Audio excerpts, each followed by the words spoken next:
하늘 아래서 억울한 일을 당하는 사람들을 다시 살펴보았더니 그 억울한 사람들이 눈물을 흘리는데 위로해 주는 사람도 없더구나. 새벽을 깨우는 거룩한 기도자 여러분, 생명의 말씀의 등불이 삶을 더 부유하고 든든하게 열어가는 역사가 새롭기를 소망합니다. 우리는 지금 전도서를 읽어가고 있습니다. 4장 1절에서 6절까지. 이 안에는 지금 이제 세상 만사의 다양한 사회 현실의 헛됨에 대한 이야기를 하고 있습니다. 우리가 자칫 불과 한 1, 2주 사이인데 전도서 말씀을 읽다 보면 세상 열심히 무너지는 우리 스스로도 허무의 자리에 떨어지는 그런 기운을 느끼게 될지도 모릅니다. 언젠가 이 성경 읽기 편집자들의 논의 중에 예레미야 말씀을 2달 동안 진행하다 보니까 어느 분이 그 이야기를 했다 그럽니다. 목사님, 너무 교회가 우울해졌습니다. 그렇죠. 영향력이 있습니다. 지혜롭지 않으면 말씀 읽기도 바로 서기 어렵습니다. 우리가 어제 우리 사회 현실 안에 있는 그런 죽음의 문제에 대한 이야기를 잠깐 하고 마쳤는데, 세상 죽음의 허물을 알아야만 사실은 우리가 너무도 잘 아는 까르페 디엠의 현실을 살아가고 있는 거예요. 이 죽음의 현실의 허망함을 알면 까르페 디엠이라는 말은 이 세상의 가벼운 쾌락과 세상에 춤추다 가는 현실로 떨어지고 맙니다. 그리스도인은 그거 아닙니다.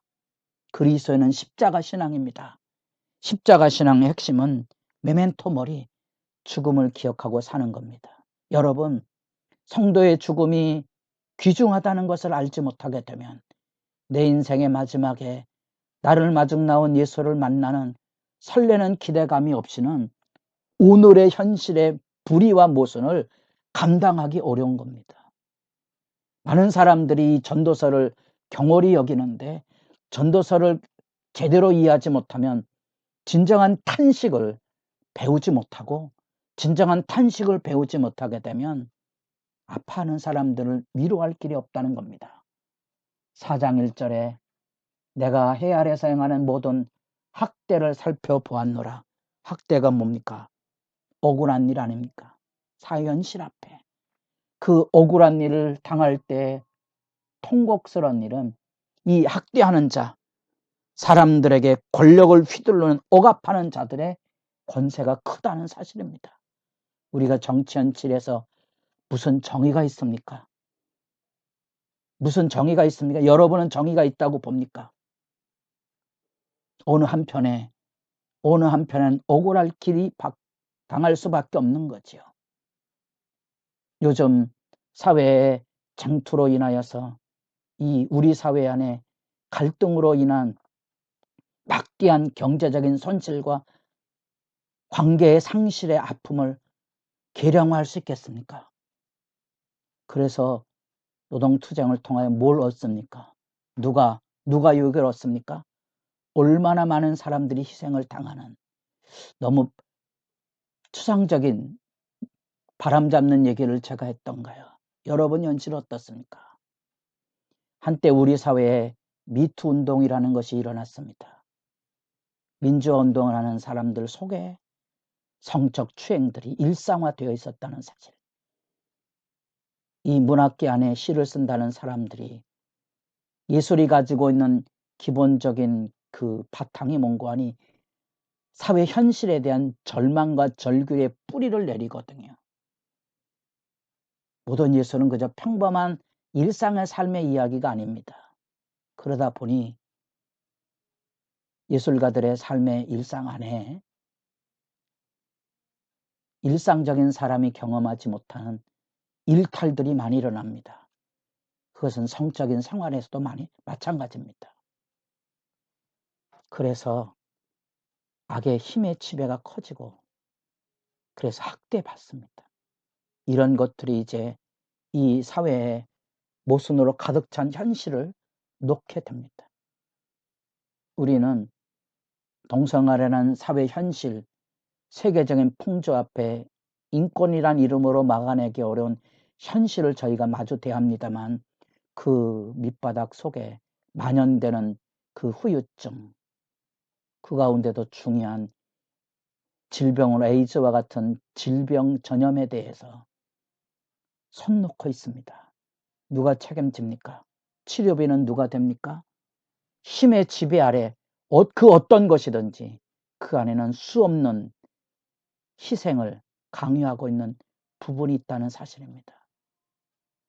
그래서 거시적이런 옳은 일처럼 보여지지만 밑바닥 삶 안에는 온갖 불의와 모순이 가득한 것이 세상의 현실입니다.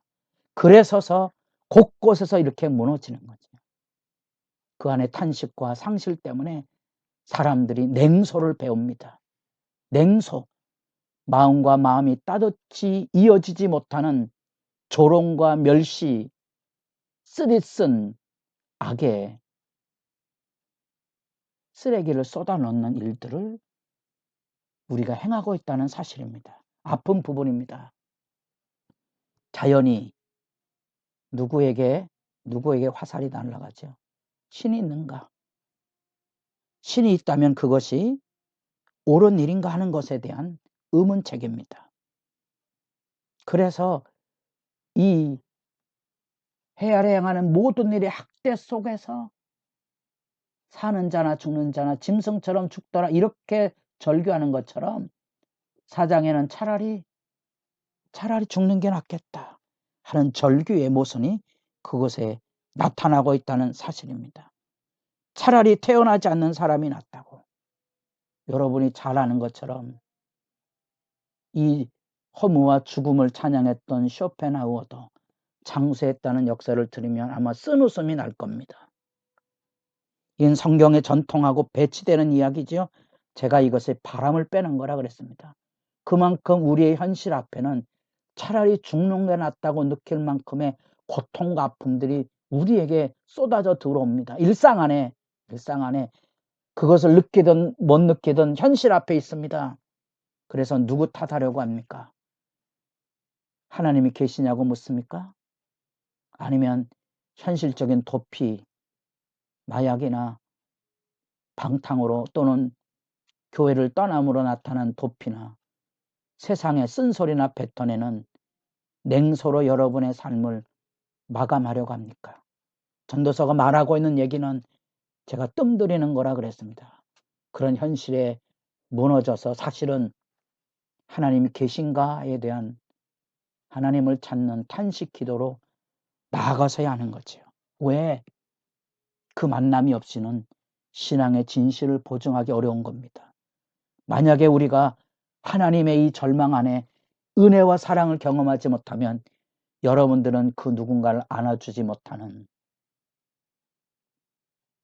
마음이 깨져버린 그 마음에 찬바람이는 냉혈 같은 존재가 될 겁니다. 피에 뜨거움이 없습니다. 그것이 신앙의 상실입니다. 따뜻함을 잃어버린, 함께 웃고 즐거워하지 못하고 함께 울고 안아주지 못하는 그 돌처럼 굳어버린 양심 안에 믿음은 없습니다. 예수님은 바로 그 그릇된 신앙생활의 율법적 가치를 중시하고는 사람들을 주목하고 경계하셨습니다. 오히려 스스로 냉정한 현실인식을 가지시고 하나님 앞으로 돌아가야 한다는 사실입니다. 우리가 살아가는 일들 속에 여기 세상의 성공을 위하여 애쓰는 사람들 속에 4절에 내가 또 본즉 사람이 모든 수고와 모든 재주로 말미암아 이웃에게 시기를 받으니 성공을 위해서 애쓰며 그 가운데 성공했다가 많은 사람들에게 시기나 질투로 인하여 무너지게 되는 경우, 교회를 열심히 하다가 의외로 많은 사람들이 사람의 비난 앞에 무너지는 현실들을 많이 봅니다. 지혜가 없으면 그래서 망가지는 겁니다. 여러분, 선한 열심조차도 악의 굴레에 휘말릴 수 있습니다. 많은 사람들이 교회당 안에서 열심을 가졌다가 망가져서 아주 악한 심성으로 떨어지는 전례들을 수도 없이 봅니다. 서로 사랑으로 시작했던 결혼에 마지막에 비참함이 그와 같은 것입니다. 돌아보십시오. 그리고 냉정한 말씀의 분별을 통하여 다시 주님 앞에 엎드려서 오늘 아침을 아름답게 시작하는 작은 즐거움들을 만들어낼 만큼의 여유와 따뜻함이 살아있도록 기도하는 시간이 깊어져 가기를 바랍니다.